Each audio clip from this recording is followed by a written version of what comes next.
Good morning, everyone, and welcome to our live broadcast here in the Facebook group. And I will be posting this later for those of you who want to watch on YouTube. My name is Elsa. I'm so happy that you're spending some of your Saturday with me here on Easter weekend, and I'm really looking forward to having this chance to chat with you all. We're going to be talking about something that is really near and dear to my heart because, it's something I've personally been through. It's something I personally have taken the time to work through, and believe me, it's taken a long time. And many of you I know can empathize and can understand where I'm coming from because you are either still in the midst of working things out, or maybe you've also been through some things and it's a time to share our stories, to really come together as women, as people that have gone through emotional abuse, that we can help each other. So our topic today is about narcissism, but about how we actually all really have narcissistic traits. We all start off as children being, you could call, self-centered. We want what we want when we want it. That's how babies are. That's how young children are. And if our needs are met well enough, then, we kind of grow through that stage and we become able to deal with, more empathy, more compassion. We have a give and take that we develop in our lives. If, however, we haven't had the chance to really have our needs met potentially the way we needed them at that time, then sometimes we do develop a narcissistic personality disorder, where it actually becomes a kind of a negative impact in the world. And I would say that if you're listening to this video, it's likely that you have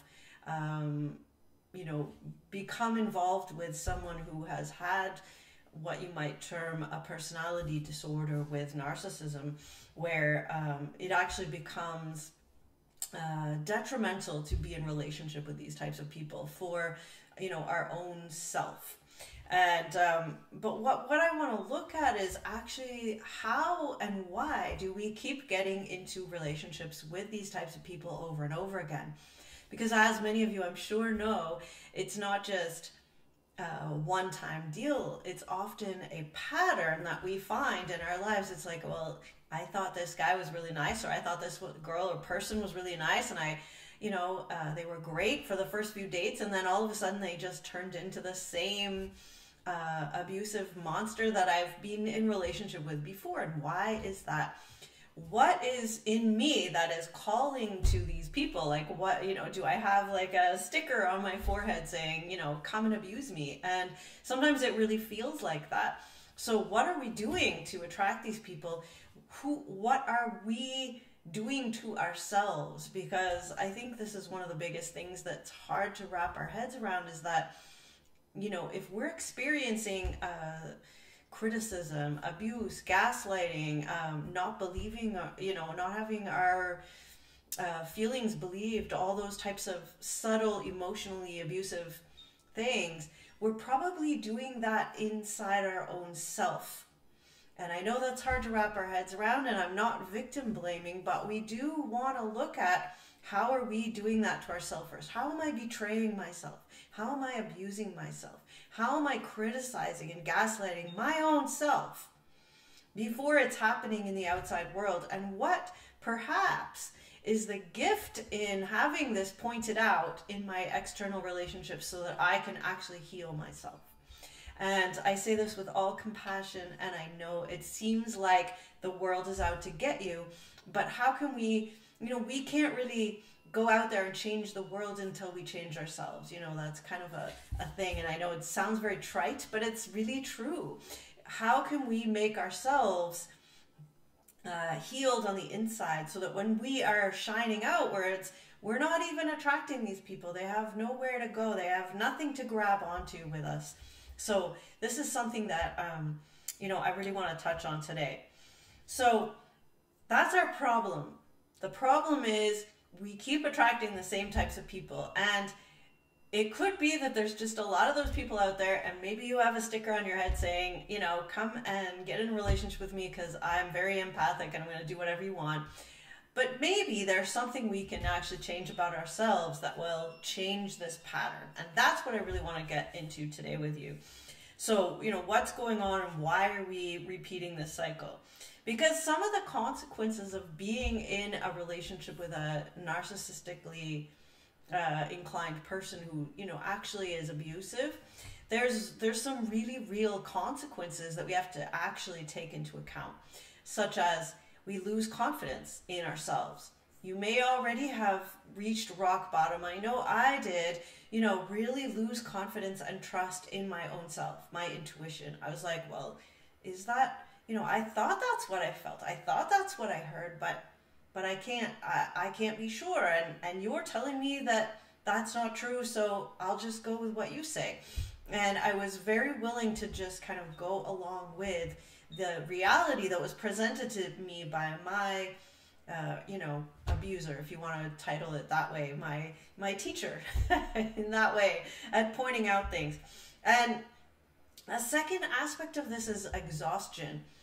We get exhausted from dealing with not really being in touch with our own self and being kind of put down, criticized, working really hard, attempting to get love from working really, really hard to get this person to love us, who, you know, in their world, you know, whether they love us or do anything back is really not important. The important thing is, what are you doing for them?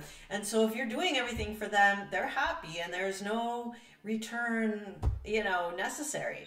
So we exhaust ourselves running after trying to get love, trying to get attention, trying to get validation from the, you know, other people, and really we're just running ourselves down. And then, you know, that can actually lead to, you know, illness, disease,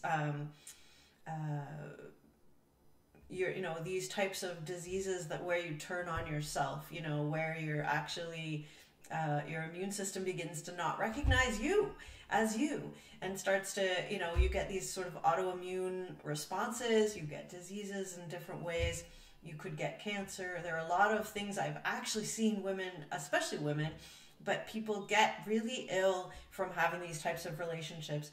And, you know, we get financially abused, you might even be physically abused, sexually abused, all these other types of abuses that start coming in after the emotional abuse has set up the right environment for that to take place. So it doesn't get better by itself.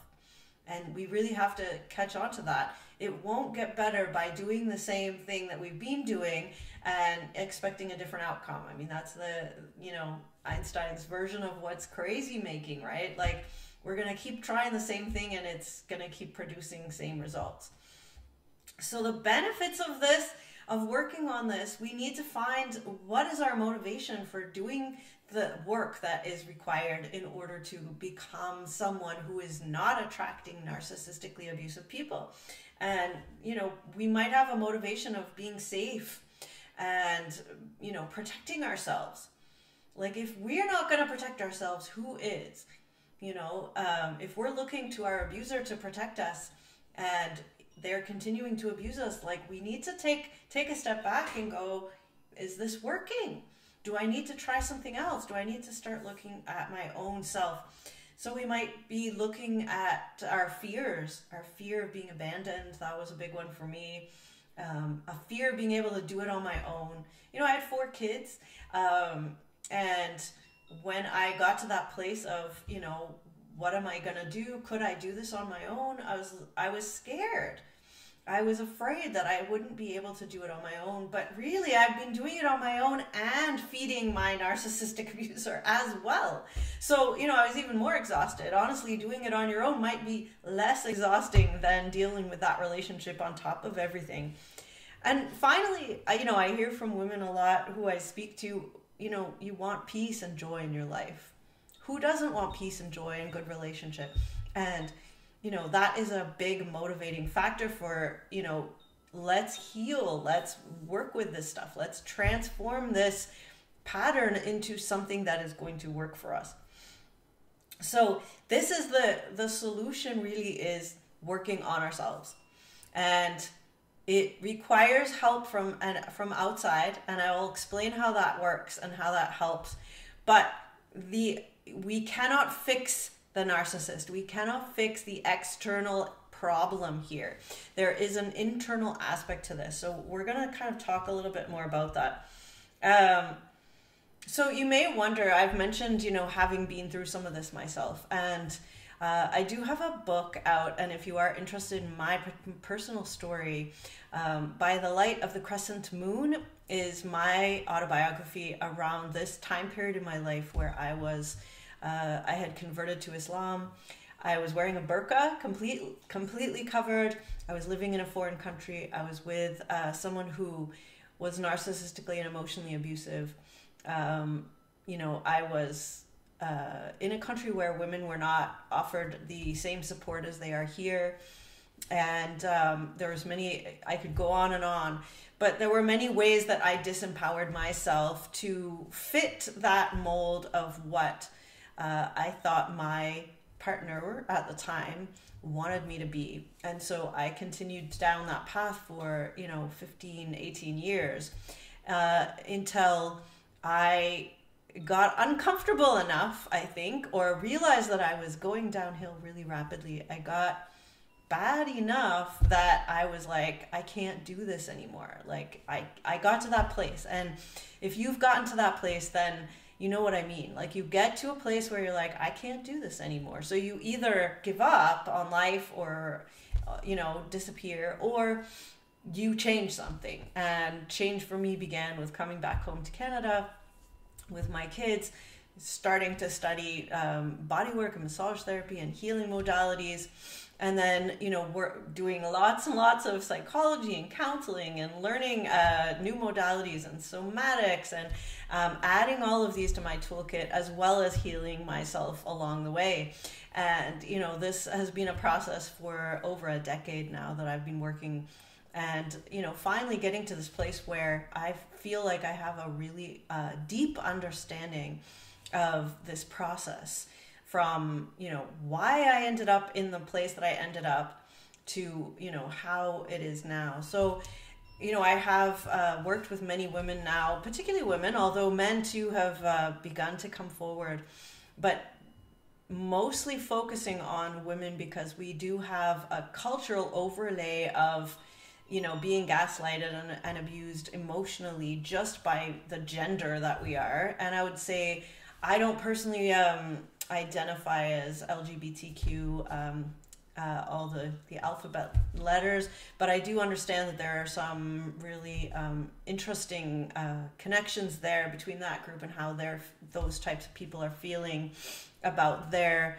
being kind of excluded from society. But from my standpoint, I identify as a woman. I've really understand deeply that journey, and I've begun to work with women healing from emotional abuse and really finding out who they are and empowering themselves to become the women that we are meant to be, because I really do believe women have so much to offer the world that we need to we need to stand up and be the guiding lights. And sometimes the abusers and the men and the different people that we find offensive become the people that need our healing even more. And I think that's why that sometimes becomes a ripple effect, is that we can actually start changing these things at a deep systemic level.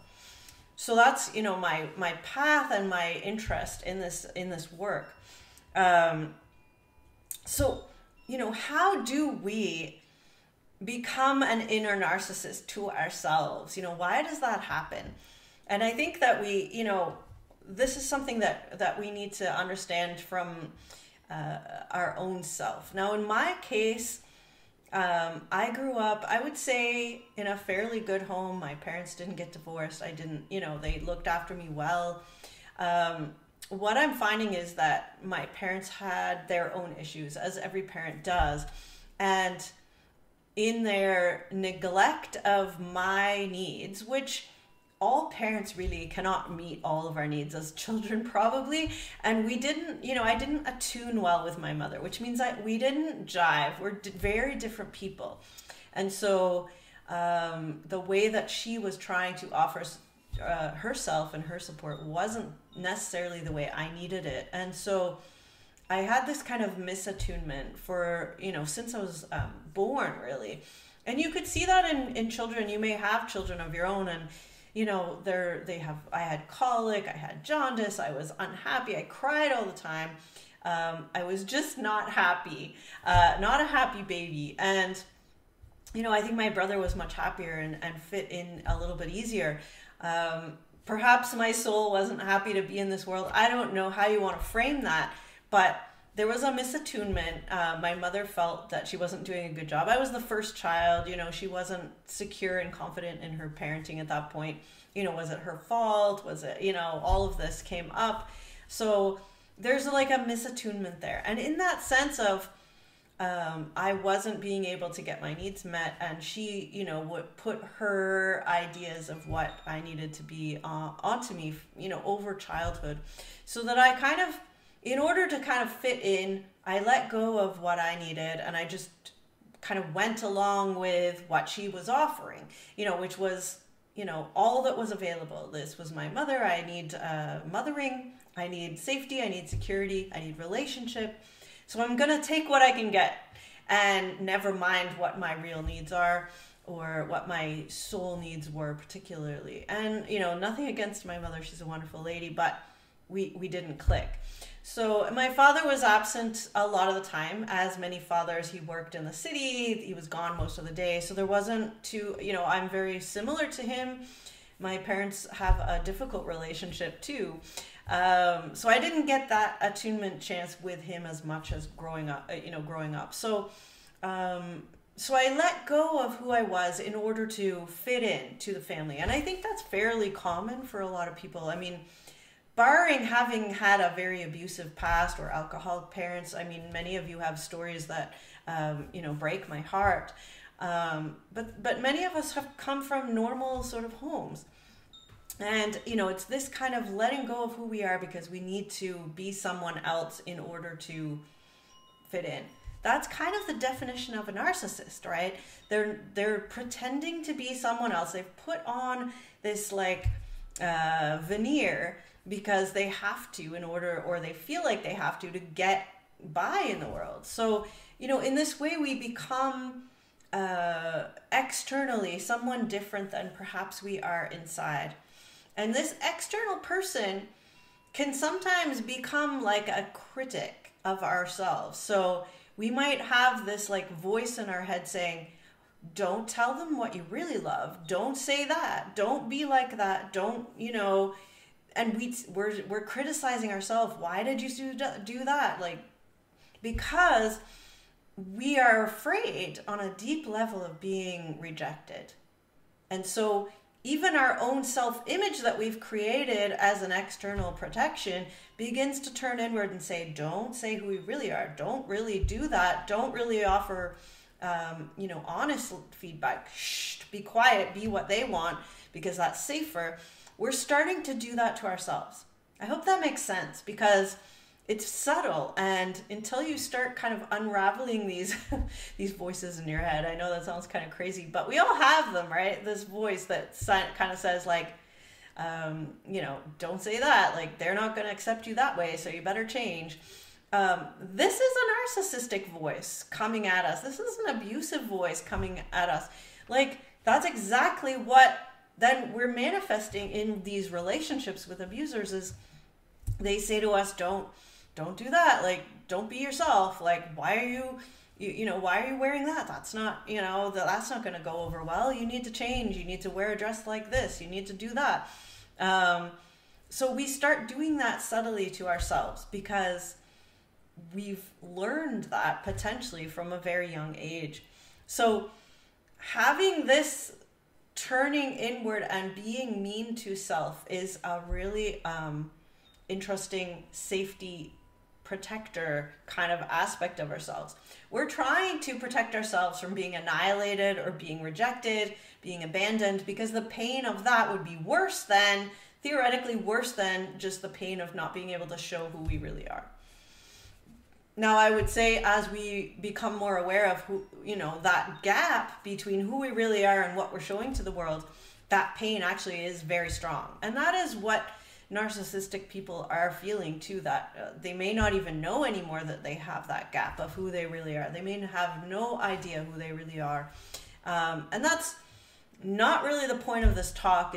We're not going to be able to rescue our narcissist. We're not going to be able to do that. We can look at ourselves. And, if you look at a lot of trauma research now too, many people that have been severely traumatized have ended up with this protector aspect of themselves. Like, ooh, go carefully in that. Don't go down that place. Don't, hang out with those people. Don't talk to that. Don't say this.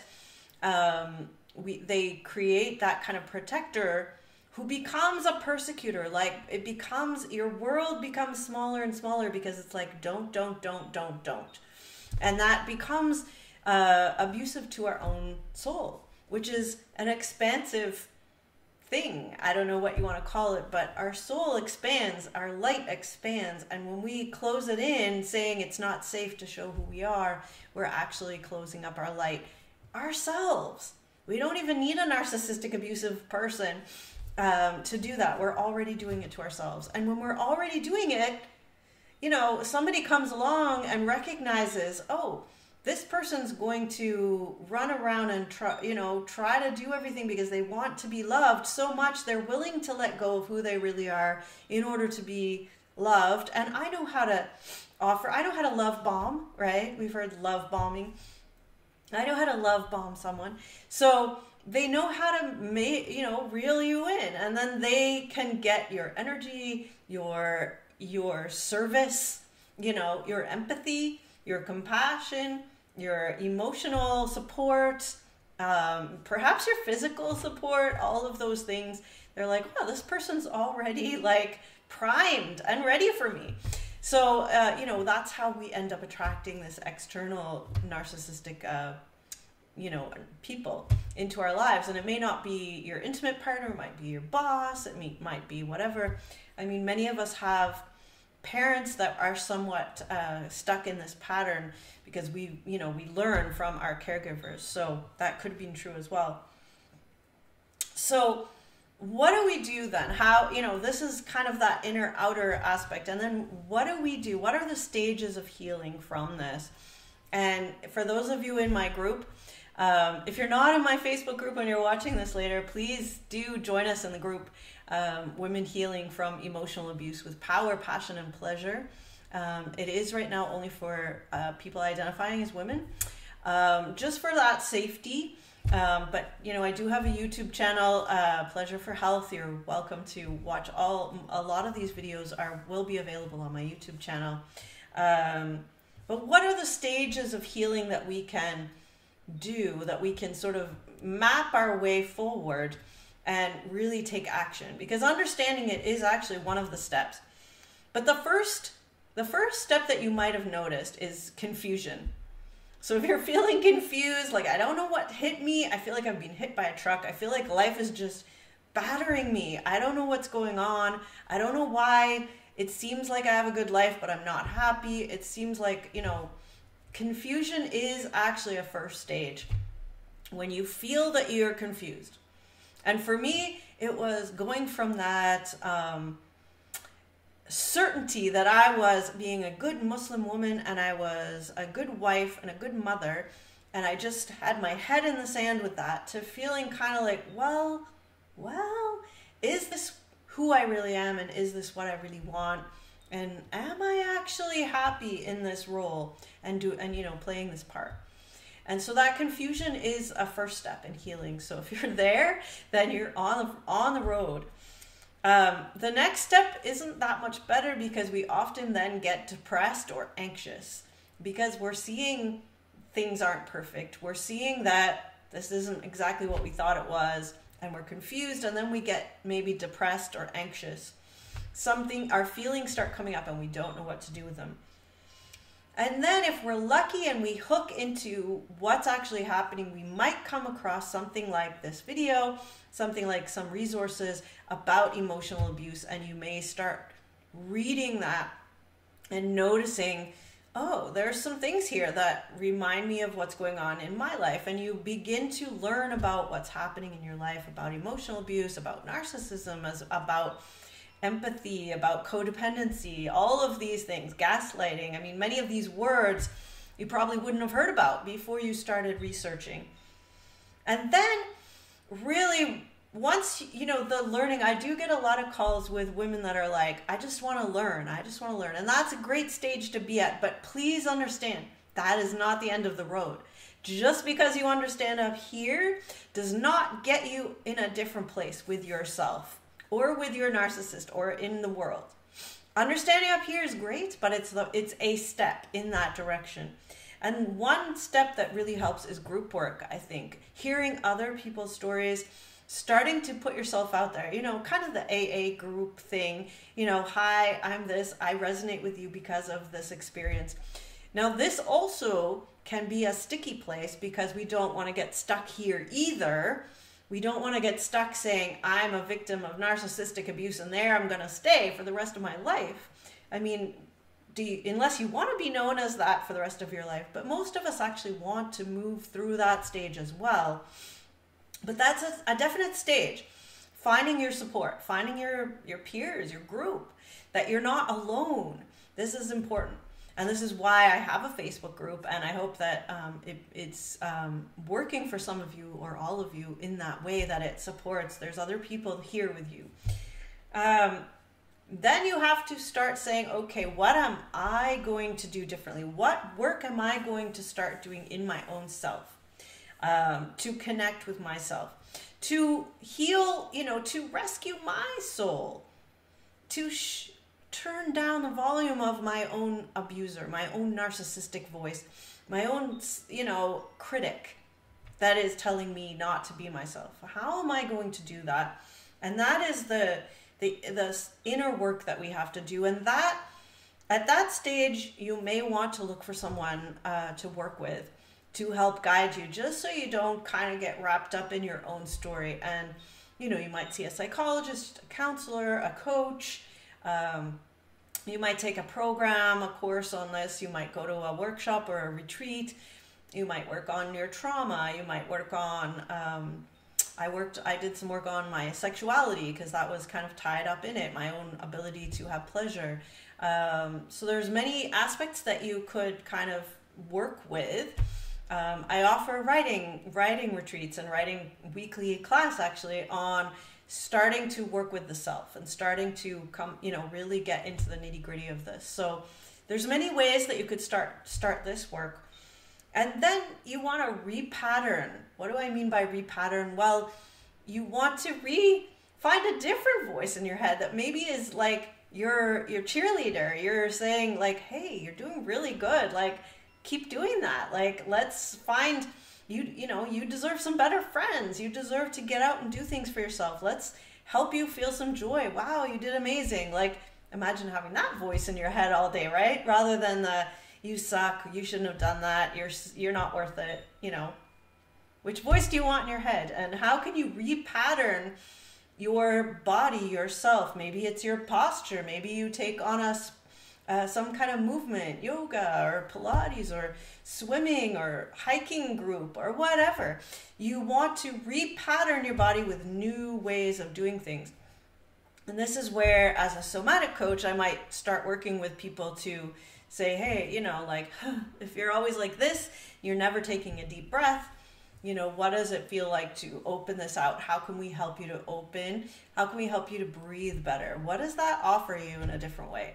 So there's many ways to kind of start doing this self-work. And then finally, you know, this is the kind of the final step in my program that I work with women is healthy relating practice. Many of us have never had a healthy relationship with good boundaries, with good communication, with good awareness of asking for what we want, for listening, for negotiating compromise, because relationships always involve compromise. So we actually have to learn some relationship skills. We have to practice them with people that are able to practice with us. So this healthy relating practice is important as well. And there are ways, and there's courses and workshops and ways and coaches that you can work with on this as well. So there's many steps here to the whole healing path.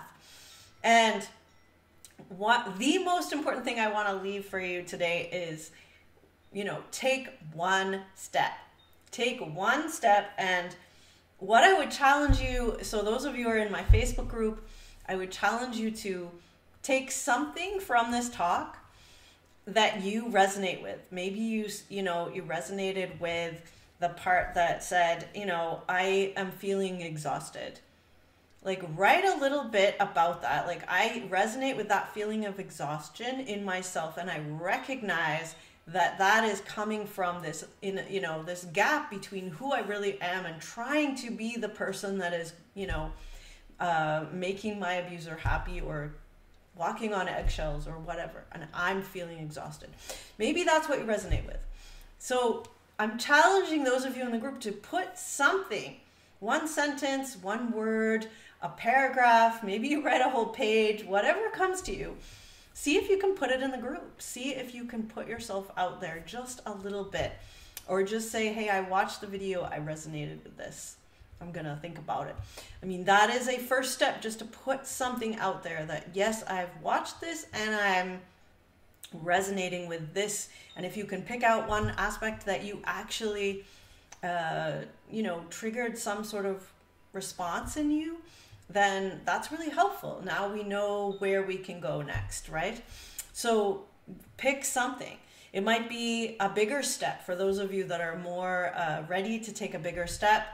Maybe you book a call with me. Maybe you sign up for my writing class. Maybe you're still at that stage of looking for information. Maybe you look for a book, or, maybe we can share some resources that way.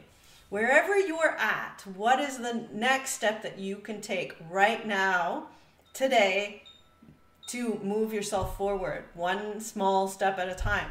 That is the biggest way, the only way really to heal, is take those steps one at a time.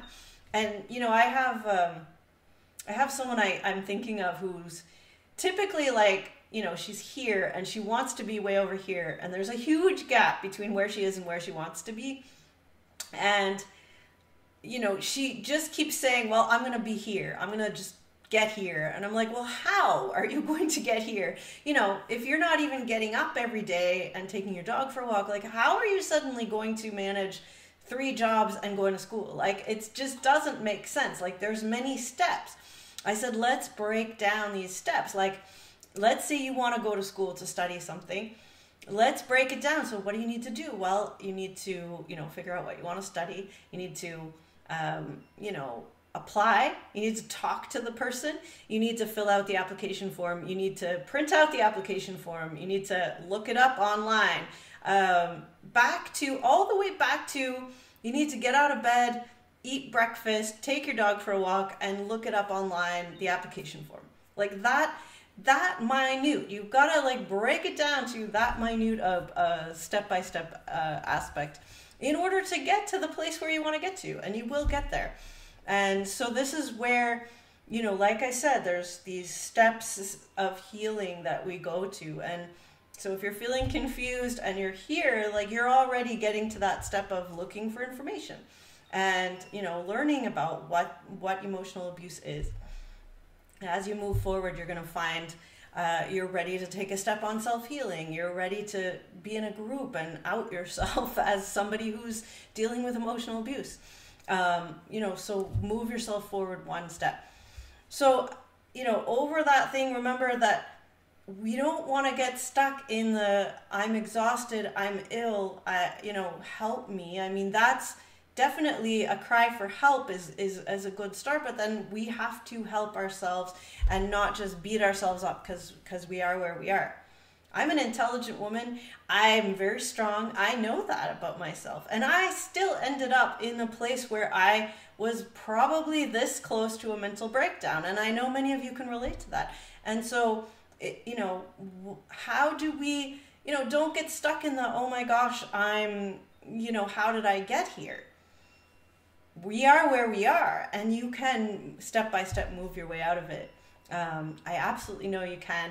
And, I really hope that you'll take one step and let us know about it. I would love to hear how this talk worked for you or didn't work for you and what you resonated with. Put it in the comments, put it in the chat. Let's start a conversation. Let's help each other to heal. So that is my talk for today. I hope that that's been helpful, and you probably notice if you are in the Facebook group or on the YouTube channel, there's many videos that I've recorded here. Please do take a look at some of the previous videos. I cover a topic every time on healing, on what emotional abuse looks like, on anger, on all of the things. So please take some time to look around, watch some other videos, and reach out to me if you have any questions or you just want to connect. I love to hear from people personally, and if I can offer you something, I will. If I can offer pointing in a direction, I will. And let's all help each other heal, because the world needs a lot of strong women out there and a lot of strong people out there who know who they are. So that's it for this weekend. I hope you have a wonderful holiday weekend, and I will talk to you all soon.